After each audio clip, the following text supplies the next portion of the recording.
give me a thumbs up, Callum, when you're good to go. Okay, so good evening and welcome to tonight's Kettering Borough Council Planning Committee. Welcome to officers, members and members of the public viewing us on YouTube. And as ever, just to state that this is a virtual meeting, so please do be patient if we do experience any technical issues. We'll do our very best to get those resolved as soon as we can, as ever. And I'm now going to go through the protocol for how we'll conduct each item this evening. So I'll make sure that all speakers are introduced by their name, so whether that's members, officers or public speakers joining us this evening. We'll have an officer update where applicable. An officer will then present their report, the screen will be shared and we'll view that report. We'll then hear from our speakers list in order present on that list. We'll go to the member debate where members get a chance to discuss each application.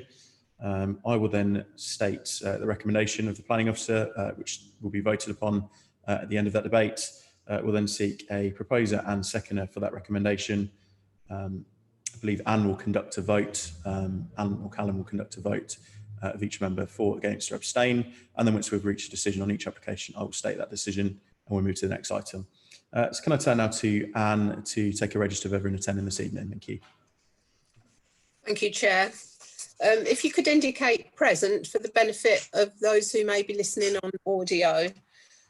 Councillor Ash Davis, the Chair. Present. Councillor Linda Adams. Present. Councillor Scott Edwards. Present. Councillor Clark Mitchell. Present. Councillor Mark Rowley. Present. Councillor Leslie Thurland. Present. Councillor Greg Titcombe. Present. We also have officers present. We have Richard Marlowe, Teresa Nichol, who are planning officers, and Emma, who is our legal officer. Thank you very much indeed for that, Anne. Do we have any apologies, please? Yes, Chair. We've received apologies from Councillor Shirley Stanton, and Councillor Edwards is acting as a substitute. Thank you very much. And I've just been made aware that Councillor O'Hara is running late. She has let us know, so she's going to do her very best to join the meeting.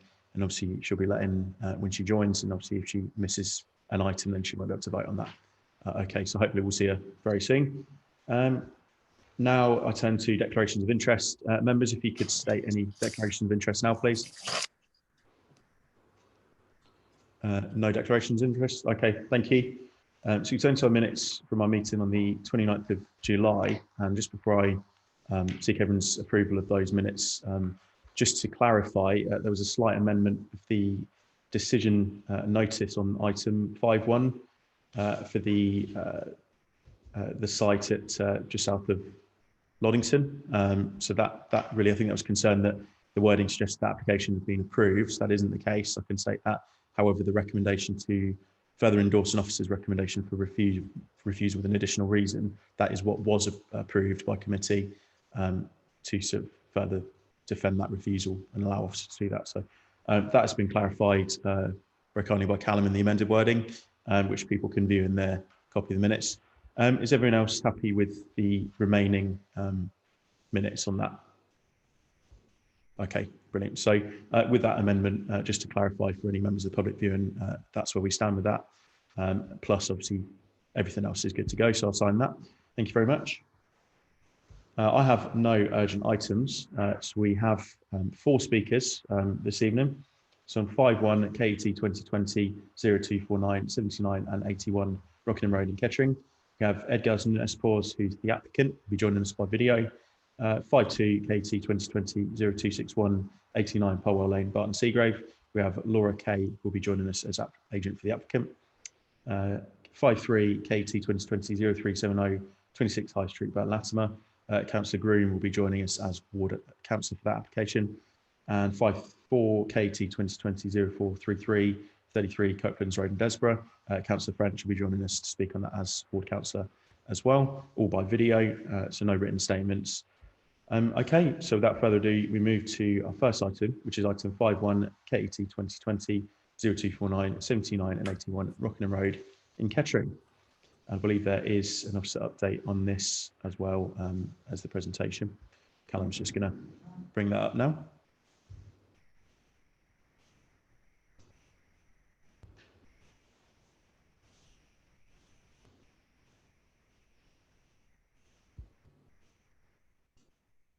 looks like Callum, that looks good to go. So over to you, Teresa, when you're ready to present.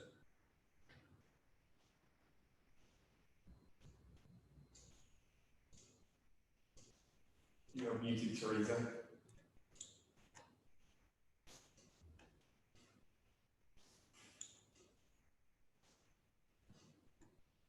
Can you hear me okay? Yeah, Teresa, we can hear you now. Yeah, loud and clear, Teresa. Good to go when you are. Okay, did you hear the update? We didn't know. Okay, it's just a short update to say that the report refers to some railings across the front of the site, but these have been removed in the course of the application. So the site concerns a pair of semi-detached houses, as you can see from the location plan, and the application is for a shared vehicular access to enable both the occupiers of those houses to have a car parking space to the front of their dwelling. Next one, please, Callum. This is just a block plan. It shows the site in a little more detail. As you can see, the neighbouring properties, and you'll see this from the photographs, are set forward, and this pair of semis is set well back from Rockingham Road. Next one, please, Callum. This is a drawing showing the proposed point of access, so it would be central between the front gardens of the two dwellings. There would be adequate space for each occupier of each dwelling to park one vehicle on the front. Next one, please, Callum. This is the pair of semis, as you can see. You'll note there's a lamp post that's right in front of the site. If this application were to be approved, there's a condition attached which would require that lamp post to be removed before the access is put in. Next one, please, Callum. This is from the site looking out onto Rockingham Road. You'll notice that there's a number of street trees along this part of Rockingham Road. Next one, please. This is looking the other way from out of the site. Next one, please, Callum. That's another one looking towards the site. You'll notice it's next to the fish and chip shop and opposite the bus stop. Next one, please, Callum. Again, this is from the other side looking across at the site. I think that might be the last photograph. Yeah, you could leave it on that, please, Callum. So the reason the application is coming to committee is because the Highway Authority have raised an objection to the application. Well, two objections. The inability for vehicles to enter and exit in a forward gear, and insufficient vehicle-to-vehicle visibility splays. It's quite usual for the Highway Authority to object to an access on a classified road where there's not space within the site to turn the vehicle and come out within a forward gear. We've set out on page 26 of the report the Highway Authority's views on this, and they state that due to Rockingham Road being a classified A road, the County Highway Authority considers it good practice for vehicles to enter and leave the site in a forward gear, as opposed to reversing out onto a classified road. This reversing would create a potential point of congestion and conflict between emerging vehicles and other road users, to the detriment of the safety of pedestrians, cyclists and vehicles. In the following paragraph, we've set out what our view is. We acknowledge the views of the local highway authority, but there are other properties that have access to Rockingham Road, and we think that the additional 2 off-road parking places would be a benefit to the area along this part of the road. We also mentioned that the access will be solely used for the 2 private dwellings. Therefore, the frequency of the use of the access will be low compared to a commercial use. So we've decided on balance that the provision of providing 2 off-road parking spaces slightly outweighs the concerns raised by the local highway authority. In all other respects, in terms of impact on the character of the area and residential amenity, the proposal is acceptable. We've had no other objections to the proposal, so therefore we're recommending approval subject to the conditions set out in the report. Thank you very much indeed for that, Teresa. So we've only got one speaker on this item, Mr. Edgar Nespors, who will be joining us shortly by video. Bring them through, Chair. Thanks for that, Callum.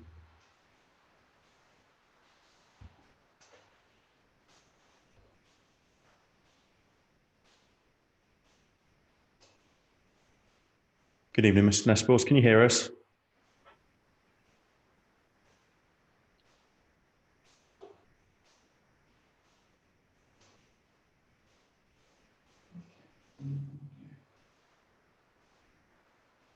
Mr. Nestor, you need to connect your audio in the bottom left corner. Should say join audio.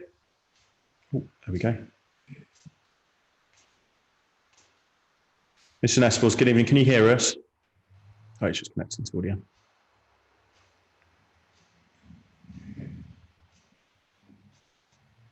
You need to unmute yourself, sir. Good evening, Mr. Nespors. You're currently at Planning Committee. We're ready to hear your contribution this evening. If you just unmute yourself when you're ready, you've got 3 minutes to make your statement. Hello, can you hear me? Good evening, yeah, loud and clear, Mr. Nespors. Yeah, hi. So yeah, my name is Edgar Nespors, and then I wanted to thank you guys for giving me a chance to talk to you guys. So basically, in a nutshell, I would agree with most of the things my advisor Jonathan put down, right? There's just a few things I would wanted to clear. For example, with the parking, Rockingham Road is really busy road, and then sometimes me and my brother, we have to park our cars hundreds of meters away from our house, and it would be very good to take at least our 2 cars off the street. Then another thing is I had a little frustration with the highways.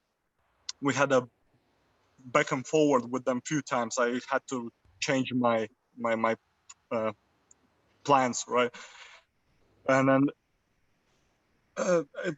basically the frustration is that they didn't put down everything what I had to change in a one go. Good example is a tarmac and a drainage, which they only highlighted in the last email. If they would done it sooner, I could have just write it down. Yeah, that it will be tarmacked and then drainage will be installed as well.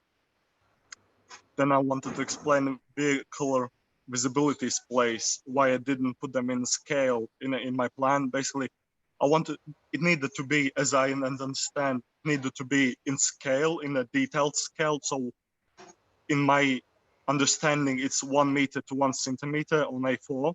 So basically, there was no way to fit them in my plan. But as you can see, Rockingham Road in front of my house, it's like a straight road.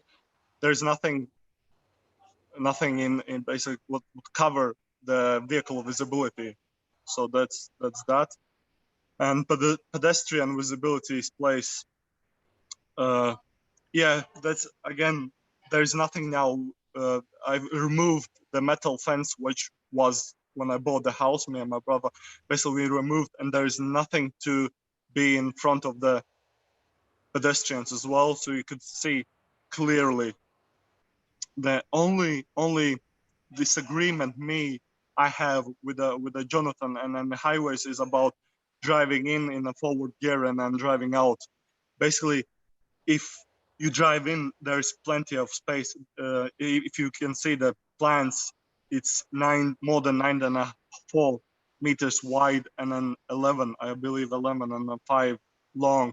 So basically there's plenty of room if you drive in a forward gear and then reverse from, let's say, from left side to the right side and then drive forward, like do a little shunt, right? So there's plenty of room to do that. So you can drive in and drive out of the property in a first gear.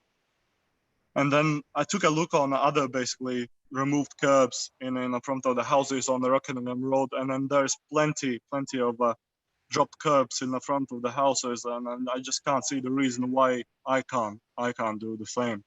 You've reached your 3 minutes, Ms. Nespors. Is that? Did you want to sum up? Well, Finished? I think Jonathan have done a very good job for me. So basically, that the main thing was about driving in and driving out in the first gear. So you definitely can do that. Thank you very much indeed for your contribution there, Ms. Nespors. Callum's just going to pop you back in the waiting room. Thank you very much. Thank you. Back in the waiting room. The meeting will continue on YouTube. Thank you.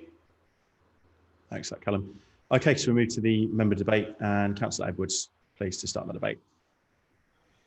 Thank you, Chair. I think this is one of these planning applications which is kind of a little bit, yes, I can see what they're trying to do and completely agree, because Rockingham Road does need car parking spaces. There are too many cars on the road, but I just have real concerns for the safety of A, pedestrians, and B, other road users. It's not as if it's a quiet road. I mean, Rockingham Road is a really busy road throughout the day, both ways. I listened to what the applicant just said actually about whether they can turn round so they can actually come back out into a forward position rather than a reverse position. I'm not sure whether actually you could do that. I mean, I'm happy to be proven wrong. So I'm really unsure about this application at the moment, whether the safety, we put the safety first, which we should do, of pedestrians and other road users, but then we are looking at the safety of taking cars off the road and putting them into a driveway as such. So yeah, I'm really a little bit unsure. And also the lamppost, with the moving of the lamppost, as you look at it, is it going to be moved to the left hand or the right hand side? Because if you move it to the left, you've got the tree that's there. And then if you move it to the right, you're right in front of the residential shops. Do we have an answer about where the lamppost is going to be replaced, where it's going to move to rather than where it is? Thanks, Councillor. Teresa, did you want to clarify? No, that would be an issue for the Highway Authority to decide where that lamppost is moved to. And the applicant would have to apply to whatever the process is to the Highway Authority to have that lamppost moved, and obviously he'd have to pay for it as well. So I don't know where the Highway Authority would agree that the lamppost is best moved to. So just to come back on that, Chair, sorry, there's no way that that lamppost will be removed and not replaced, is there? I wouldn't have thought so. If there's a need for a street light there, then it's not likely that the Highway Authority are going to take it away. But I can't guarantee that, because that's totally in the remit of the Highway Authority to decide what happens to that lamppost. Thank you for that. Councillor Thurland, please. Yeah, thank you, Chair. There's a couple of things. I mean, I did listen to the applicant, and he's saying he has to park his car a few 100 metres away. Well, we had an application in Kingsley Avenue, and we said, if you can park within 400 metres of your house, that's good enough for the highways. I don't think, like Councillor Edwards, that if you've got one car parked on there and then another one parked, whether you're going to be able to reverse out. And we're not helping the parking on the road, because the officer's saying it's better because you're going to have 2 cars off the road. You are, but you're not going to be able to get any more car park. It's not helping the parking issue on there. And I stood there last night about 5:10, watching the stream of traffic come along Rockingham Road, and they do come at a speed. And as you're coming out of 10, you've got Dryden Street, you've got the Pelican Crossing, you've got Regent Street, all to visibly look out for before you even think about somebody reversing out. And on that left-hand side house, when you reverse out, you've got the wall, then you've got the tree. In fact, there's 2 trees, which I think would hold up visibility there. And just because there's others down in Rockingham Road, they might have been put there in the 1920s. when the houses were built, or even earlier, before we had the amount of traffic. So I can't see that this is going to help anything, the parking along Rockingham Road. And also if you've got an ambulance coming up to the nursing home, you've got the bus stop, and you're expecting cars to reverse out, which they're going to have to do. And also, if the lamppost isn't moved, and I know you're going to put a condition on, and I understand that there could be a condition that is bound in law, if you like, rather than just a normal one where we can come along and ask for it to be changed. So yes, it would be nice to have for the owner, but I think the detriment of the passing public on that, and also reversing it, and the cars coming along Rockingham Road, and the cars are parked there, you're not going to see that car reversing out until it's way past the parked cars and out into the middle of the road. Thanks, Chair. Thanks for that, Councillor. Councillor Titcombe, please. Thank you, Chair. I mean, Councillor Edwards and Councillor Thurland have said most of what I got, but I will add my voice to that, my concerns there. It is a very busy road, and you missed out Wood Street, Leslie. But my thought was we may not get an answer for this tonight, but I was under the impression that it was illegal to reverse out onto a major road. Having said that, I see it done all the time along Rockingham Road and London Road as well. So perhaps sometime we could get or just to satisfy my curiosity, I would say. So I do share the thoughts of the Highway Authority, which is unusual for me, I know. But my thoughts on that, to add to that as well, Chair. Thank you. Thank you very much indeed for that, Councillor.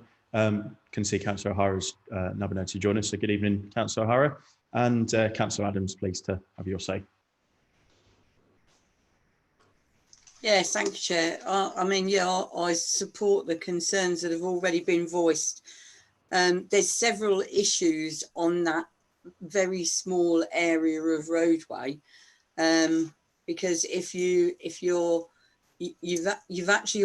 got a crossroads there really, and I know it's a one way, but if you're coming from town, you sit in the middle of the road to turn right down Regent Street, and traffic coming towards town tries to sit to turn right to go down the side of the old school there, and it's just a very busy mixed up area, and there's been quite a few serious road accidents there with pedestrians, and what worries me mostly really about the reversing out of there is with those trees there, I worry about cyclists. And, you know, I was hoping that we were going to start making our town centre at least more cyclist friendly. And I'm really not sure that just in that very small area, cars reversing out of there is going to help cyclists, because I think they'll be hidden by the trees. Cars sit further out into the road, but cyclists are sort of more into the gutter. So I feel would be very hidden by the trees for the cars that are reversing out of there. So, yeah, I do have serious concerns about it. Thank you for that, Councillor. So no one else wishing to speak at this stage. Obviously, we've got an officer's recommendation to approve the application, and just mindful of people's thoughts. Obviously, we'd need something sort of material if people were minded to go against that. Well, I can put forward then it's danger to pedestrians. It's not how, I don't know how you can word it, but danger to pedestrians and other road users. And it's not helping the parking on Rockingham Road, because you're losing 2 and gaining 2. Thanks, so 0. Thank you. So Councillor Thurland to propose. We have a seconder for that suggested amendment. Oh, blimey, take my pick. Councillor Mitchell to second there. Thank you very much, everyone else. Does an officer wish to advise on that, the rationale behind that? Be useful to get some guidance. It's To refuse, not approve. well, there's rationale because the Highway Authority have objected. It's not an unreasonable at all decision to come to. You've basically got reasons that are set out, the objections of the highway authority. So we could sort of word it around that, but what Councillor Thurland has said is quite reasonable. Okay, thank you very much for that, Teresa. So with no one else wishing to speak on this item, and with an amendment to refuse, not approve, I'm now going to turn to Anne, please, to conduct a name vote of everyone who could state whether they're for or against the amendment to refuse. Chair, can I just ask, we're voting for the amendment to refuse? Refuse, not approve, yeah, as proposed by yourself. Thank you. Thank you, Chair. This is for the amendment to refuse. Councillor Davis. I will only vote, Anne, if it's a tied. Okay. Vote. Councillor Adams. For. Councillor Edwards. For the amendment. Councillor Mitchell. For the amendment. Councillor Rowley. For. Councillor Thurland. For the amendment. Councillor Titcombe. For the amendment. Thank you. That is unanimously approved to refuse the application and vote for the amendment to refuse.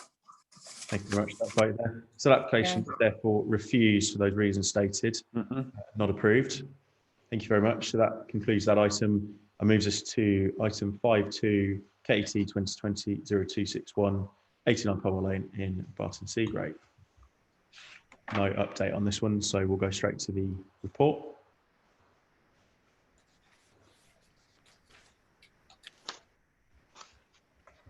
Good to go, Richard, you're muted. Apologies. Can you hear me now? Yeah, good to go there, Richard. Sorry about that. Yes, this application 89 Powell Lane, it's an application for signage to a site which has got an approval for change of use to a veterinary surgery. The application is for one fascia sign and one freestanding sign. Both are non-illuminated. Next slide, please. So there being a advertisement consent application, the only two factors that we can consider are amenity and highway safety. So this plan shows the sort of blue diamond towards the front of the site between the disabled parking space and the very front of the site, shows the position of the freestanding sign. The fascia sign's just above the front door, which I'll show you at the moment. But that plan there is just showing the vehicle turning and manoeuvring within the site, and showing how the position of that freestanding sign is not firstly overhanging the highway, therefore causing any safety issues. Secondly, it's not blocking visibility when entering or exiting the site. Next slide, please, Callum. So this is the fascia sign here. So that's, as you can see, simple signage above the door, advertising the new practice. Next slide, please. So this is just the detail of the sign there. So as you see, annotated in bold there, no illumination, and that's set out in conditions which are recommended on the report itself. So you've got 2.6 metre wide sign there, 48 centimetres high. Next slide, please. This is the freestanding sign before you this evening. So we've got the actual signage itself, 1 metre square, and it sits 1.5 metres off the ground. It's two-sided signs. That's the front of the sign. Next slide, please, Callum. And that's the rear of the sign. So it's a duplicate sign on both sides, so facing down Polwell Lane to advertise, obviously, the new commercial premises that are there. Next slide, please. So this is a photograph of the site itself. So you've got the bungalow there, which was formed the veterinary surgery. There, clearly see the space above the front door where that fascia sign would go. And then towards the right of that photograph there would be where that freestanding sign would be positioned. Next slide, please. So this is just showing the relationship to that neighbouring property there who have objected to the proposal. The freestanding sign is just behind that fence in that corner of the property there. Final slide, please, Callum, if you may. So this comments about the evolution of the scheme. As is covered in the report, officers had concern about the scheme as it was originally drawn. Both signs were illuminated with trough lighting. This is the original freestanding sign, which was sort of V-shaped with trough lighting on both sides of the sign, a lot higher, and the actual sign itself slightly bigger. The fascia sign was the same fascia sign, but a full trough light across the top, the entire 2.6 metre width of the property. So as is covered in the committee report, like I said, there's only 2 points that we can look at: amenity and highway safety.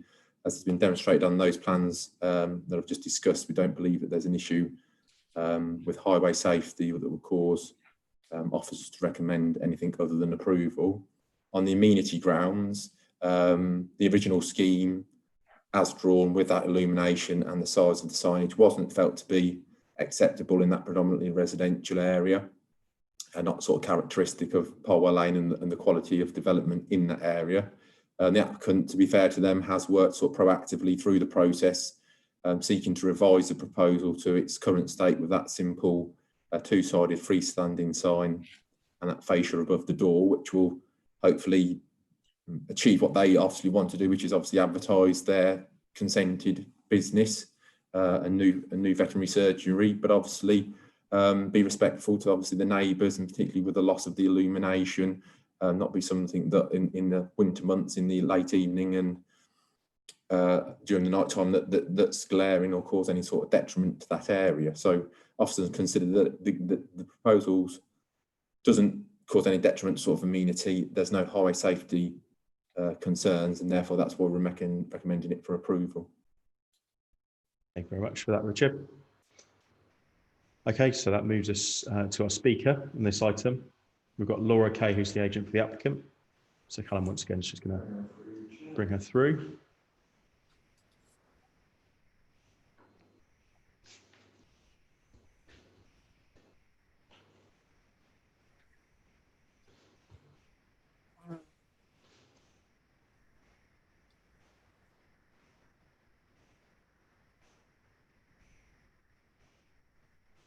Highway safety concerns, and therefore that's. Good evening, Laura. Would you mind just muting your YouTube stream there, please? Just because it's a couple of seconds behind the meeting. There we go. Just get your presentation then. Right. Say it all then.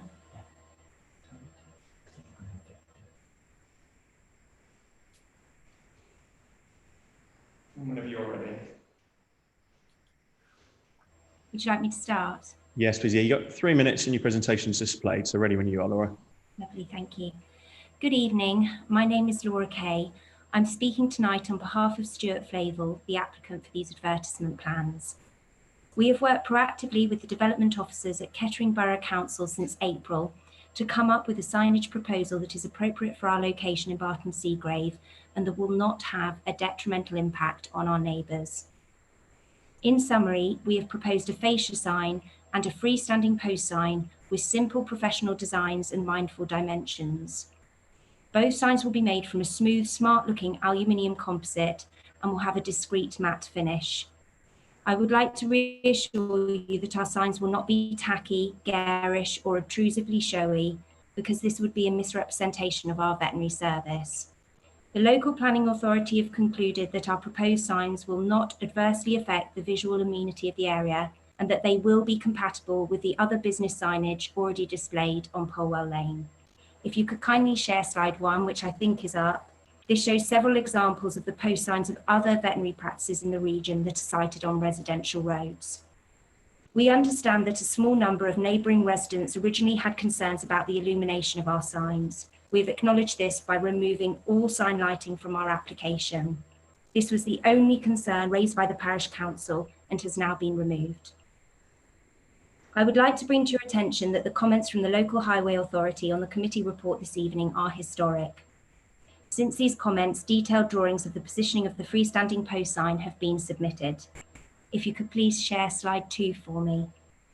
This first drawing demonstrates that the location of our freestanding sign will not affect vehicle manoeuvres. Note too that there is a 1.2 metre wide space between our disabled parking space and our front boundary, which will readily accommodate the 1 metre width of our sign without any projection over the public highway. This has been confirmed by the local planning authority. They have also confirmed that the sign's position will not interfere with access with the disabled to the disabled parking space. If you could please move to slide 3 for me. This second drawing shows the vehicular and pedestrian visibility splays around the point of access to our car park. You can see from the diagram that the proposed position of the freestanding sign will not obstruct these visibility splays. The local planning authority have concluded that our proposed signs will not result in any adverse risk to public safety. I would like to round up my speech tonight by politely asking you to consider the following. We have planning permission to open this site as a veterinary practice. There is so much enthusiasm for our practice locally, from neighbouring residents, pet owners and prospective employees. We hope that you will give us the opportunity to advertise our business in the mindful, respectful and safe way that we have proposed tonight, so that we can begin to operate and to open up this positive opportunity for local people in the wake of the pandemic. Thank you for listening. Thank you very much for that contribution there, Laura. Callum's just going to pop you back in the waiting room. Lovely, thank you. Thanks for that, Callum. Okay, so over to the debate, and Councillor Thurland, please start that. Richard, I thought we were going to get, I asked what was said on the original application about signage. Was there nothing mentioned at the time? I thought we were going to have an update on that. No. Sorry, I thought you were referring to, you wanted to see the original version of the plan, which I showed. No, no, we're just saying, was there no mention, did they not ask for any signage when, because I knew it was quite a contentious application anyway. Yeah, the signage was obviously there wasn't any detail of the signage shown on the original application, so that was conditioned that it came forward through a subsequent application. So that's why this came forward, because those details weren't agreed on the change of view. No, I noticed the examples of that. I mean, one was a Market Harbour one. I don't think there's anything local there. I'm just concerned for the site of the neighbouring property. That's the only thing. That's all I'm concerned about, Chair. Thank you. Thank you for that, Councillor. Councillor Titcombe, please. Thank you, Chair. I must admit, I'm in favour of this. It seems like everybody's sat down and worked it out together and come up with a good answer. I can't find any fault with it. Let's pass it on. Thank you, Chair. Thank you for that, Councillor. Councillor Adams, please. Yes, thank you, Chair. I was just actually going to say exactly the same. Everybody looks like they've worked well together and come up with a very good solution that we can just move on forward with. Thank you very much. Councillor Edwards, please. Yeah, apologies. Emma, I didn't declare that I'm actually a member of Barton Seagrave Parish Council, but I didn't take any participation in their response. Do I have to make that declaration? No, that's fine. That's fine. You didn't get involved in the debate or express any opinion on this application. Okay, superb. Thank you, Emma. Yeah, I have to say that I think I'm glad to see that there is no illumination on there. The residents didn't want it, and I'd have to say it would stick out if it was lit up at night or during the day. And you know, on the two grounds that we can object, I struggle to find anything that that we could object on. So, yeah. Thanks for that, Councillor. Okay, so no one else wishing to speak by all accounts. So we do have an officer's recommendation to approve this application. So if no one else wants to contribute, I'm going to ask Anne to conduct vote to approve the application. Thank you, Chair. You will be voting for the officer's recommendation. So I'll just go through the list. Councillor Adams. For. Councillor Edwards. For. Councillor Mitchell. For. Councillor Rowley. For. Thurland. For. Councillor Tick, For. Councillor O'Hara. Please. That is unanimous, Chair. Thanks for that, Anne. So that is therefore approved, that application. Okay, so that concludes that item, and we move to item 5.3, KT 2020-0370, 26 High Street in Burton Latimer. So no update once again on that. So once again, Callum's just going to do the honours with the presentation.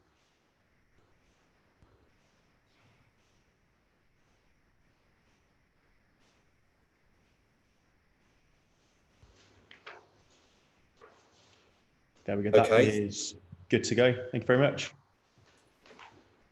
Okay, so this is an application at 26 High Street in Burton Latimer. There you can see the sign, the site there in red, with blue showing the part of the rear of the site, also in the applicant's ownership. Next slide, please. So these are the elevations of the property. I'll go through them in a bit more detail on the photographs.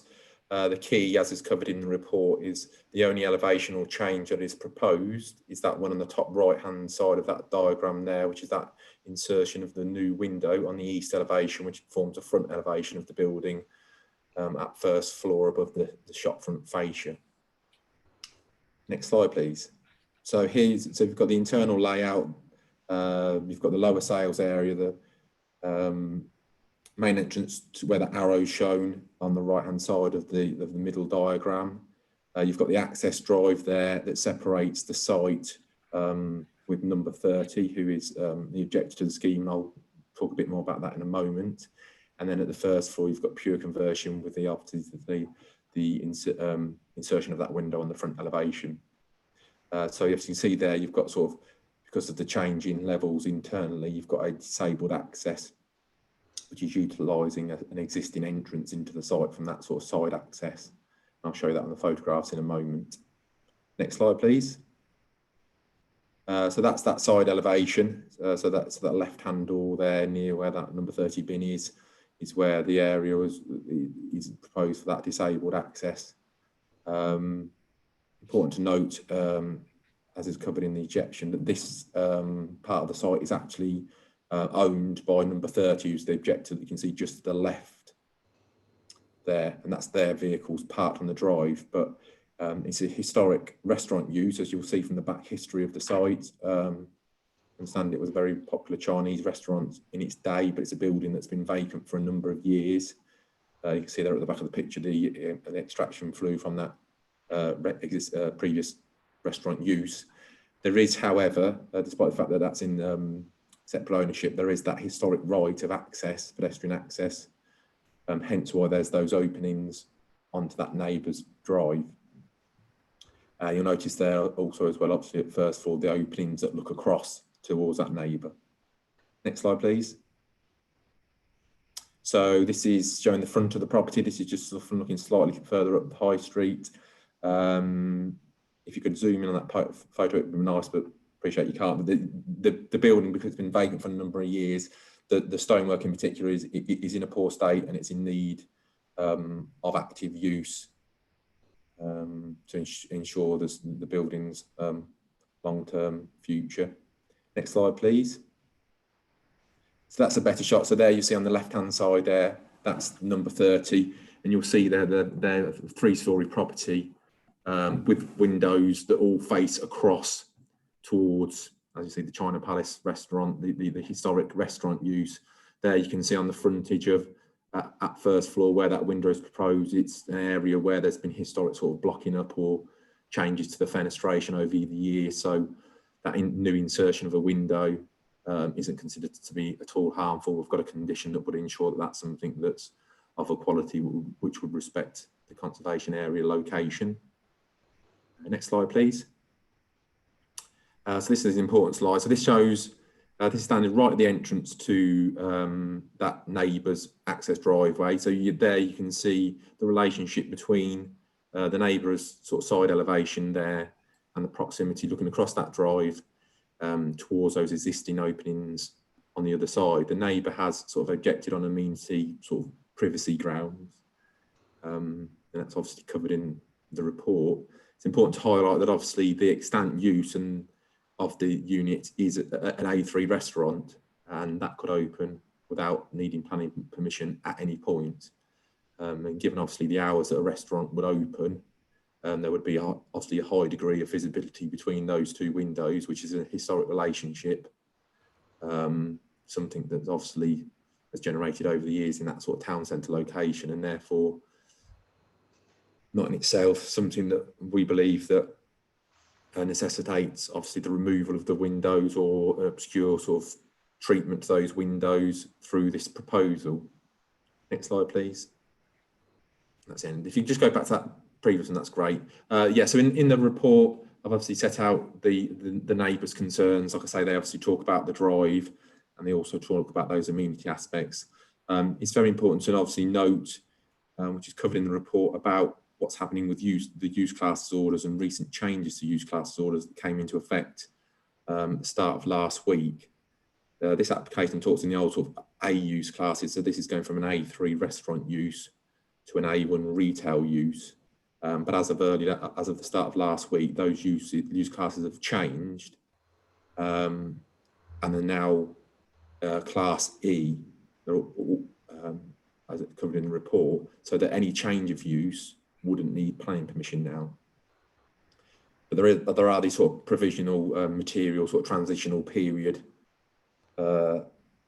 provisions that are covered in the report, which mean that if an application comes in where it refers to the A use classes, then we must make determining in accordance with the A use classes. But it's a material consideration, obviously, that outside of this application, that unit itself could change to what was previously an A1 to a retail use without any planning permission. So it's essentially that insertion of the window at first floor which necessitates this application.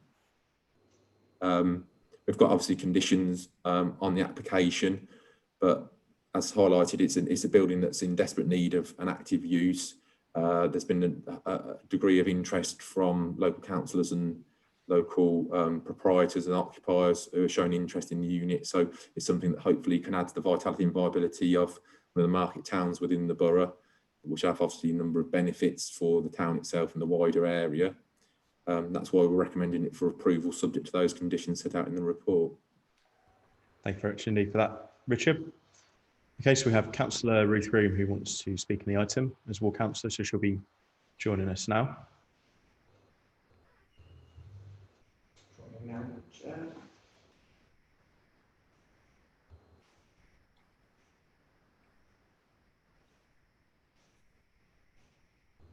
Good evening, Councillor Groom. Oh, good evening. Hello, Chairman. Welcome to this evening's planning committee.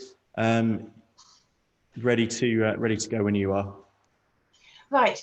Thank you, Chairman. I'd like to speak to support the application for 26 High Street, Burton Latimer, which has in the past been the China Palace.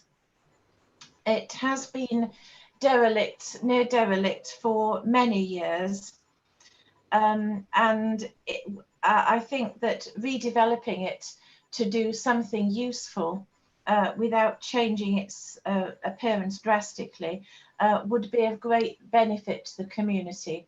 It would be it would improve the prominent part of the town considerably, and it would bring a very prominent building into use. I think it would be particularly good. In the past, neighbours had feared that if it became a restaurant again, there might be noise. There might be noise at unsociable hours. But a hairdresser, of course, if it's going to be a hairdresser's, it's not a noisy occupation, and it's one that takes place during sociable hours. Customers will be able to use the same car park that they used when it was the current hairdressers is very nearby, and regular customers will be able to use the car park that they used before. there is a lot of public car parking near there as well. And it would also bring a much needed local service to the town, following the closure of another hairdresser's.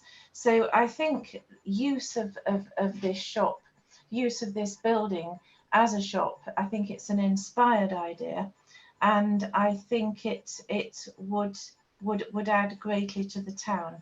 So thank you very much for your time. Thank you. Very much indeed for that, Councillor Groom. Callum's just going to pop you back in the waiting room. Yeah, that's fine. The meeting will continue on YouTube. Thank you. Thanks, Callum.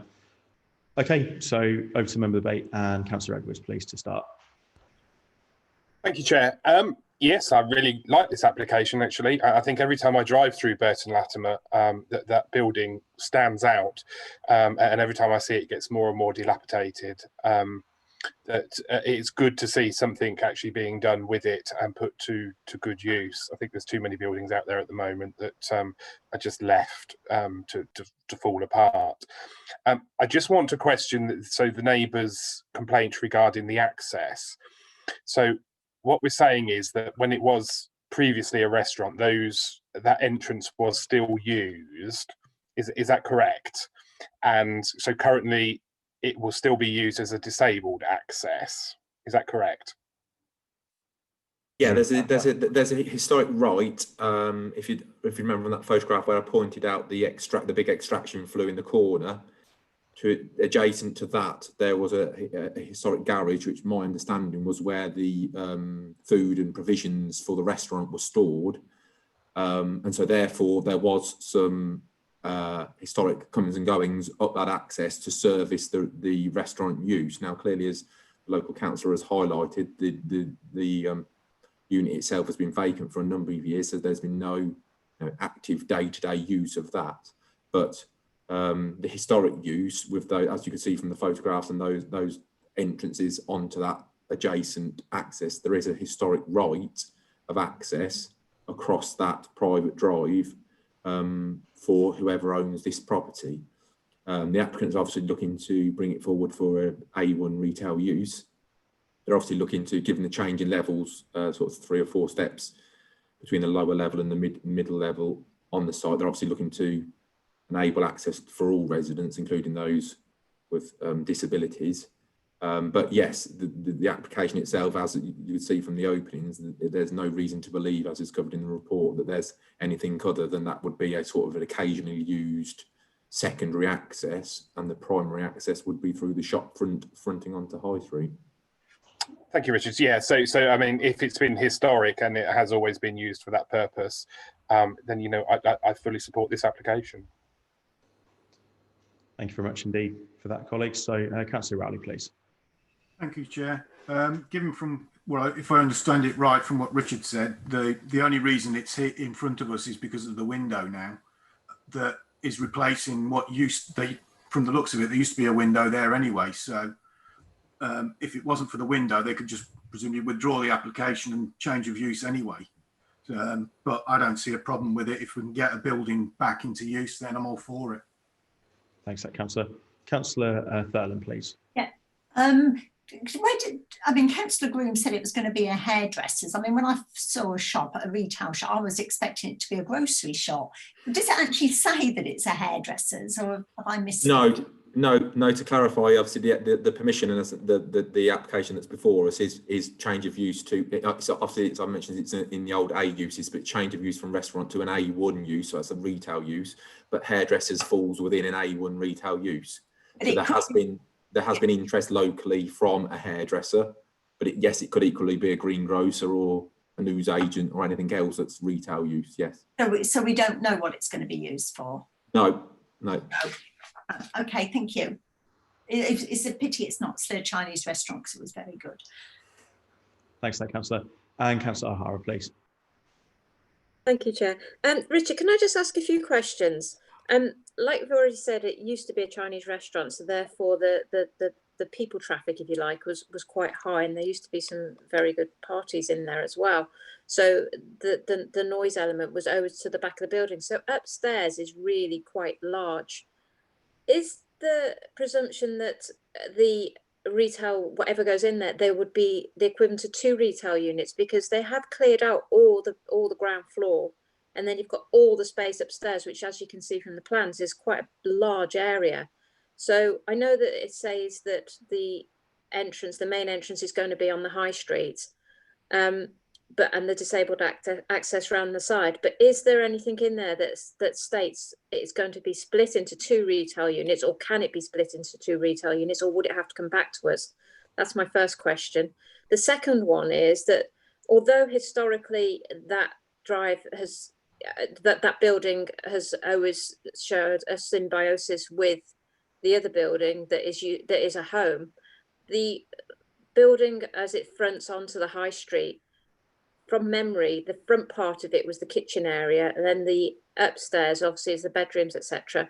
So therefore, if it was a business that whereby you sat down, i.e. hairdressers, would it be that people are going to be looking out of those windows all the time? Therefore, it would they would then lose privacy.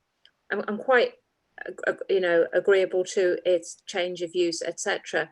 But change of use with an eye on the people that are living there, and that's their home.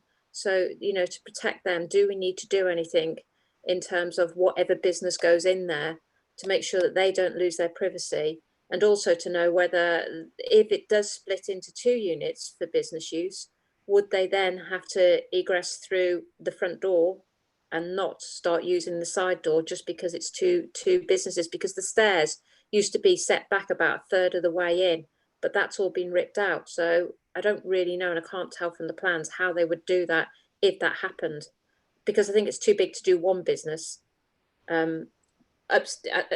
Downstairs was just mainly a holding area. Right. I'll try to cover your questions in point. So yeah, obviously the application as is before us is for just the 1 retail unit across the 2 floors at the moment. Yeah, I've through the course of the application, there's been some interest from a hairdresser, but obviously that's just been sort of discussions, and I've taken correspondence about that, but that's not obviously informed the decision on the application. That's just sort of officer queries during the course of the application. Obviously, if they wanted to subdivide the unit, they could, but depending on whether they were going to make any sort of material changes to the external elevations of the building or those sort of actual development works, then that may need planning permission.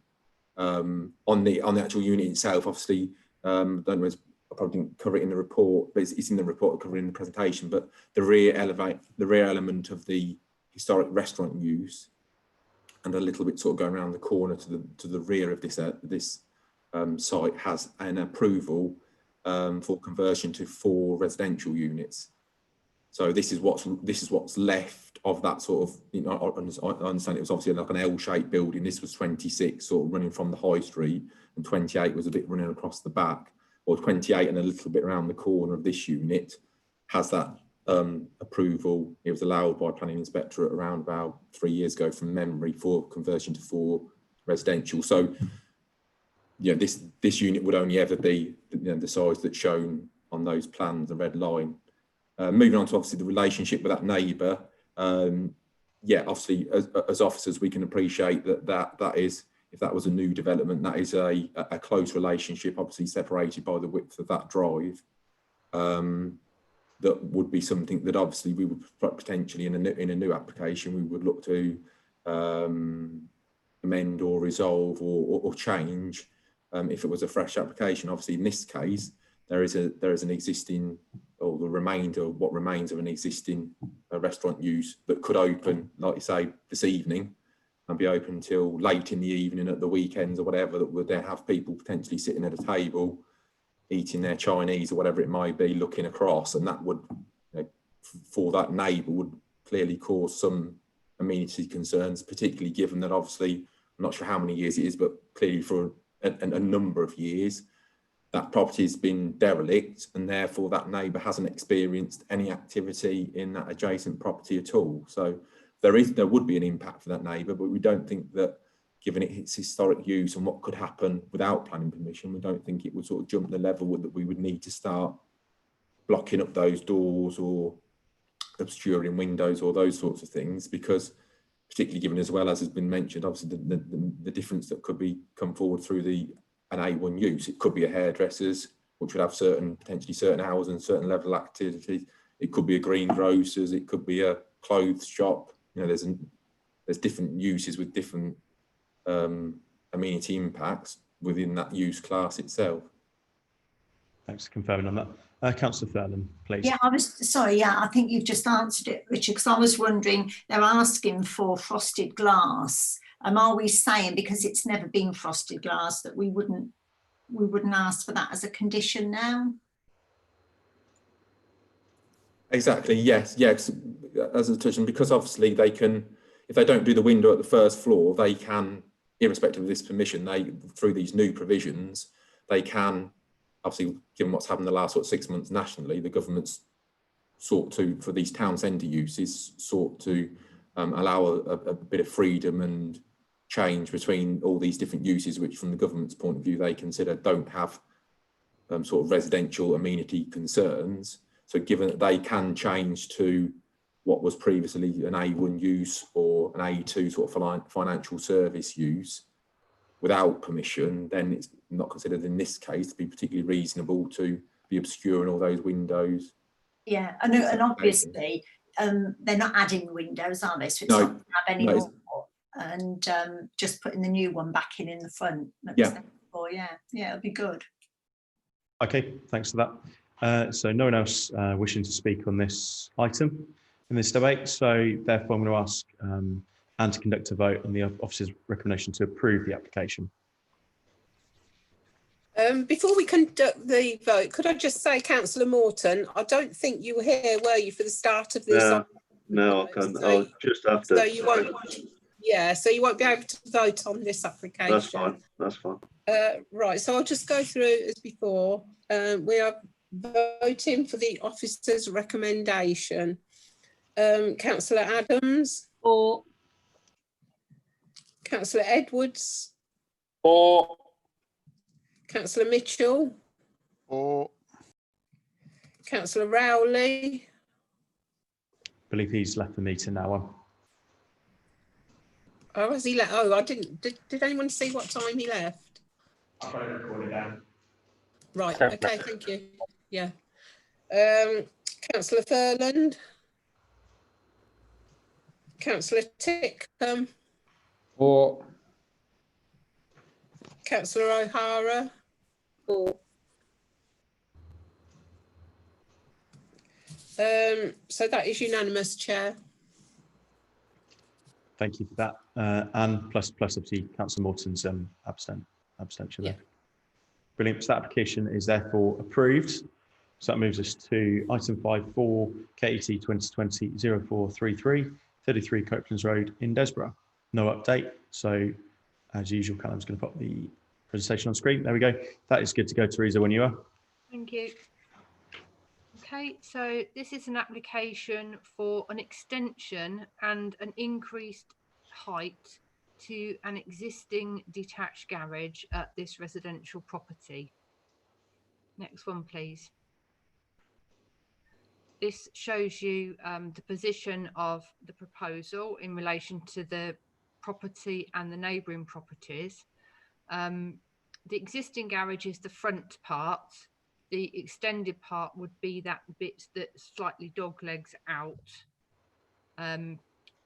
I'd also point out, while you're looking at this plan, that the property to the north of number 33 is number 37. I'm not sure why there doesn't appear to be number 35, but number 37 is one of the objectors to the proposal.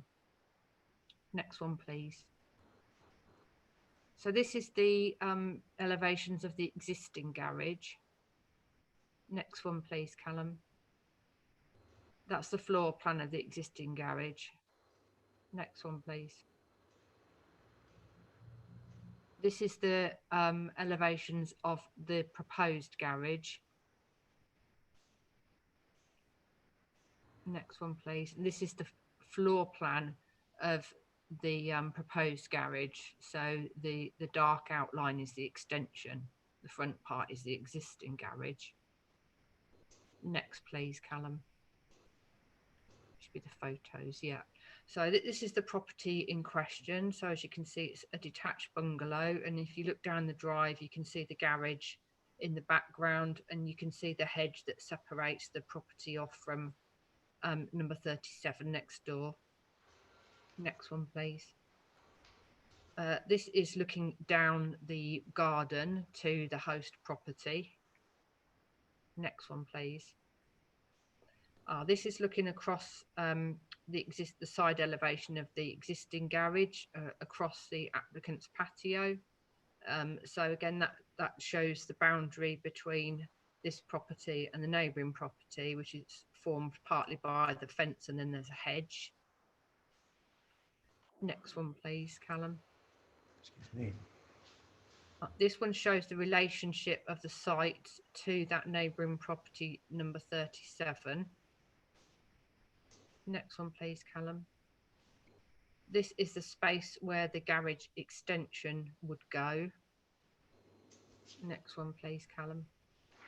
This is just looking back up at the host property, existing garage on the right-hand side.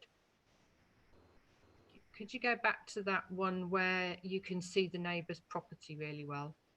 That one. We'll leave it on that one, please. So we've had objections from 5 nearby residents. One of them is this neighbour next door, who has objected on the grounds of loss of light from the increased height of the garage and the impact of the building works upon the boundary hedge. The other objections, I won't read them all out, but they're set out on page 59 of your agenda. So the key issues to consider here is the principle of the development, the character and design of the proposal, and the impact on residential amenity. It's a proposal for an extension to a domestic garage to enable the applicant to fit 2 cars in the garage, one of which is an American car that he owns, and that's part of his hobby. In terms of character and design, the current garage is 6.5 metres in length.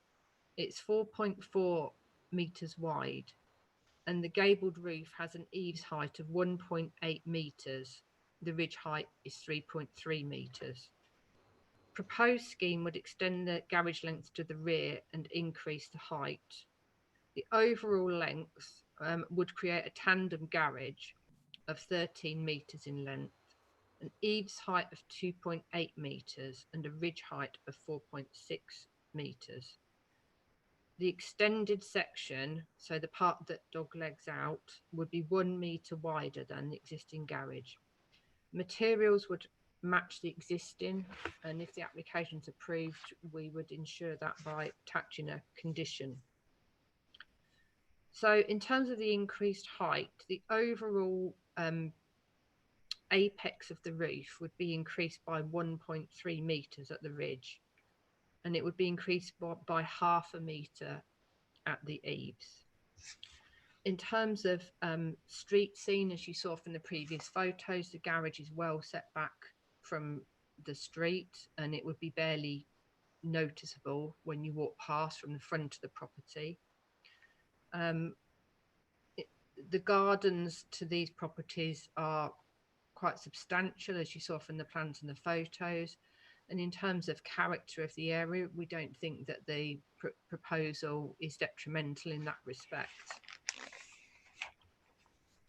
In terms of residential amenity, the report goes into this on pages 28 and 29, and all the objections raised by the neighbours have been addressed. In terms of the nearest neighbour, the garage is approximately 16 metres away from the back of the neighbouring house. So we don't consider that it would result in a loss of any light to the house. There might be a small amount of increased shadowing to the garden at a certain point of the day, but that would be all. the impact on the boundary hedge is a matter between the applicant and the neighbour, and it's not a planning consideration that we can take into account. We've looked at all the other objections, and most of the other objections we're not in agreement with. Some of them allude to the possibility of the applicant running a business from the application site.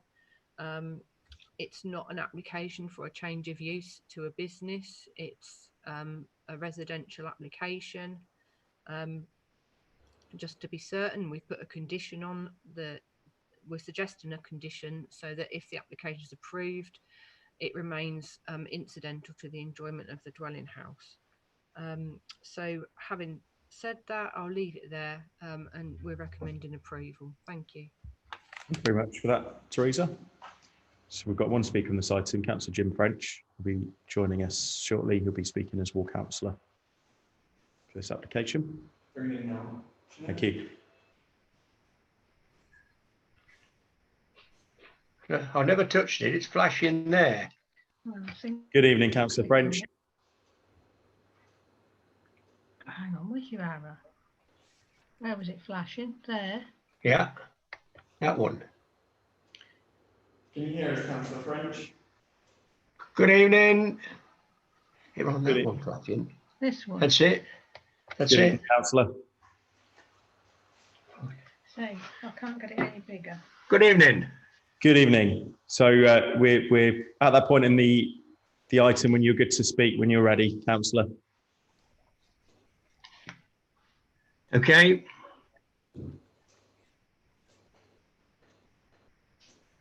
Do you want me to start? Yeah, ready when you are, Councillor. Okay, thank you very much indeed.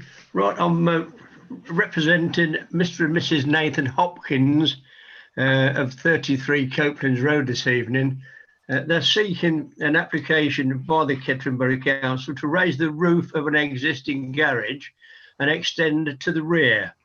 They would like to present any reasons for or intentions for the intended planning application, plus any concerns regarding the objections. First of all, Mr. Hopkins would like to make it perfectly clear that his intention is not to change the use of the garage and also not to run a business from the garage.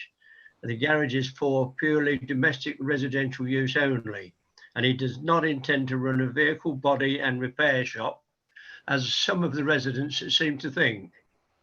Both Mr. Hopkins and his wife appreciate classic American cars.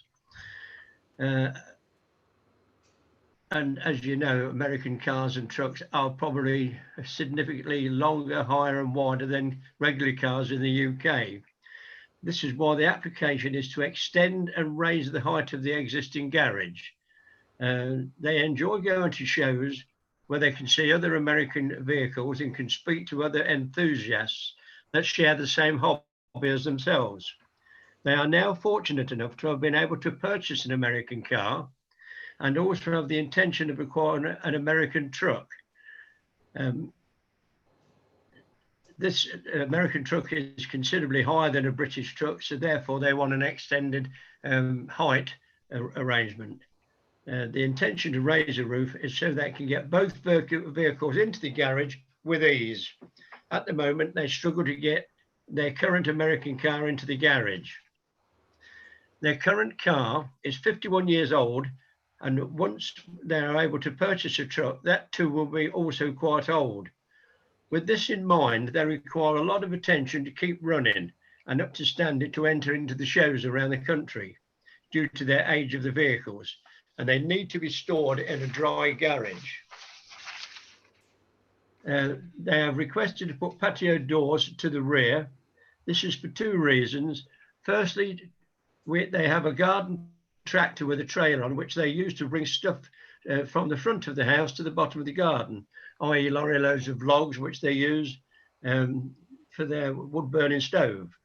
Secondly, they can close off the main garage door that is on view to the street and open the patio doors so that they can have some fresh air in the garage at any one time. It seems that some of the objections included concerns regarding parking in the street, causing problems to emergency and council vehicles. As I do not intend to change the use of the residential garage, I don't see why there would be any extra traffic in the street causing restrictions for council and emergency vehicles. Mr. Hopkins' current home has a very large driveway, providing off-street parking for approximately 5 vehicles to the front, and behind 6-foot double gates, there is further parking for another 3 cars if necessary. The garage is also behind the closed gates after the 3 extra car parking spaces. And looking to the objections, it seems that people are under the assumption that Mr. Hopkins runs a vehicle body shop or any other business. This is quite unfair. He has not applied to run the business or to change the use of the garage. I'd just like to extend it so that we can pursue our hobby whilst keeping all vehicles safe and secure. Last of all, I find it most unfair that some of the objections are related to the fact that over the years there has been an increase of traffic into the street. I suggest this was due to growing population, not that I have applied to extend my garage. It has also been outlined that they object to our plans due to number 49, a house right at the end of the street, being approved for a business to be conducted from his property. As I do not intend to change the use of my garage, I don't see what significance this would bear on my application. Thank you very much indeed. Thank you very much indeed for that, Councillor. Callum's just going to pop you back in the waiting room. Thank you. There we go. So that concludes speakers on this item. And Councillor Thurland, please start the debate. I've got no objections to this, I don't think. I was just going to ask where the garage comes at when the extension's done in relation to the house at the bottom of the garden. That was my only query, how far that is going to be away. Do you want to clarify on that, Teresa? A long way away. I can't measure it, unfortunately, but if you want to go back to the block plan, I don't know if no, I can see that, Teresa. You don't need to go back. Yeah. If you look on page 65, yeah, then imagine that garage is 13 metres long. Oh my goodness, yeah, so it's a long way. At least 20 metres, I would guess, looking at the back of that to the rear boundary. Yeah, that's fine. That's all I needed. Thank you. Is that Councillor? Councillor Edwards, please. Thank you, Chair. Yeah, I don't really have any objections to this at all. I think we said at the beginning we're going to put a condition, thank you, on it about not using it as a business. I think the applicant has made it clear that it's not for that purpose, but I think because a majority of these objections are regarding it's going to be used as a business. So if we can ensure that we put that on there, then I think it will ease those neighbours' objections. Thanks, Councillor. And Councillor Morton, please. My only thought was the height of the roof, because the height of the roof is going up 1.3 metres, which is about 4 feet 3 inches in old money, which is quite an increase in height in terms of the effect on the other garden. Is there anything that can be done with the slope of the roof to reduce that? It does seem quite an increase and this isn't an extension to a house, it's an extension to a garage. And the sun is, it's actually, the sun would actually shine in the day past the garage height extension would actually reduce some of the sunlight going onto the neighbour's garden. And I wonder if the council had looked into that point. Thanks, Councillor. Teresa, did you want to comment on that? Yes, I will do. Yeah, I think we have covered that point in the report. Yeah, on page 62, third paragraph up, we've assessed the light issue to the neighbouring garage, to neighbouring property, sorry. and we've said that given the separation distance to the back of the house, the position of the garage in relation to its northern neighbour and the orientation of the site, any increase to overshadowing towards this area of number 37's garden would be small, and there would be no loss of light towards the dwelling. Yes, there would at a certain point in the day be an increase in some shadowing to the garden, but in terms of the overall size of the garden and the fact that that bit of garden is not the bit that's right near the house, it's not significant enough for us, in our opinion, to recommend refusal of it. Okay, thanks for clarifying that. Okay, so that looks like everyone's had their say. No one else is raising their hand to speak on this item. So I'm therefore going to ask Anne to conduct a vote on the officer's recommendation to approve the application. Thank you, Chair. The voting on the officer's recommendation: Councillor Adams. For. Councillor Edwards. For. Councillor Mitchell. For. Councillor Furland. For. Councillor Titcombe. For. Councillor O'Hara. For, please. And Councillor Morton. For. That's unanimous, Chair. Thank you very much indeed, Anne. So that application is therefore approved. And that concludes our business this evening, tonight's planning committee. Thank you very much, everyone, officers, members and members of the public watching us on YouTube. Chair, can I just say before we go, can I say thank you? The quality of those reports tonight was really good. I think that's why we could whiz through quite quickly. I think it should be noted, and thanks passed on to James and his team. Well said, Councillor. Okay. Okay, thanks everyone, and wish everyone a good evening. Good night, everyone. Bye now.